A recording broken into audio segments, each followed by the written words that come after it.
आणि डॉक्टर ससूनचे डीन चंदनवाले यांनी इथं कॅन्सर हॉस्पिटलचा एक प्रस्ताव दिला की इथं कॅन्सर सर्व पश्चिम महाराष्ट्रामध्ये कुठेही कॅन्सरसाठी गोरगरिबांसाठी उपचार उपलब्ध नाही आहेत.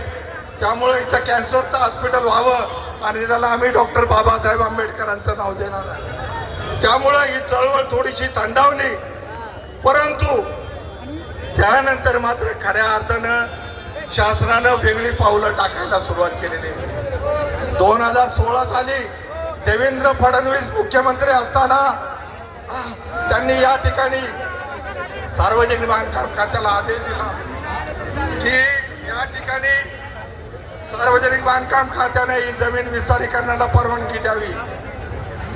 अशा प्रकारचं देवेंद्र फडणवीसांनी आदेश दिला. त्यानंतर सुद्धा नगर विकास खात्यानं याबद्दल मंत्रिमंडळामध्ये एकनाथ शिंदे यांनी ठराव करून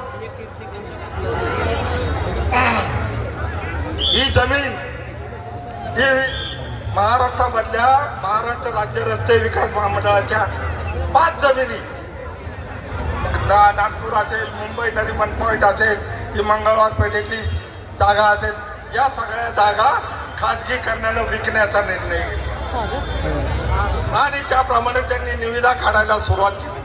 मित्र, अवघ्या 60 कोटी प्रीमियम मध्ये ही जागा 8,09,000 रुपये वार्षिक भाड्यानं, ज्याची आजची किंमत ही 500 कोटींपेक्षा जास्त आहे, अशी ही जागा फक्त 60 कोटी प्रीमियमनं आणि 8,09,000 भाड्याने त्यांना देण्यात आली. महत्वाचा मुद्दा असा आहे, सार्वजनिक बांधकाम खात्यानं ही जागा 99 वर्षाच्या करारानं MSRDCला दिली 1998 साली आणि MSRDCनं आज 2024 साली 60 वर्षाच्या करारानं सार्वजनिक बांधकाम खात्या म्हणजे त्या निविदा कराराला NG व्हेंचर्स, माइंडस्पेस आणि डेनवर अशा 3 कंपन्यांनी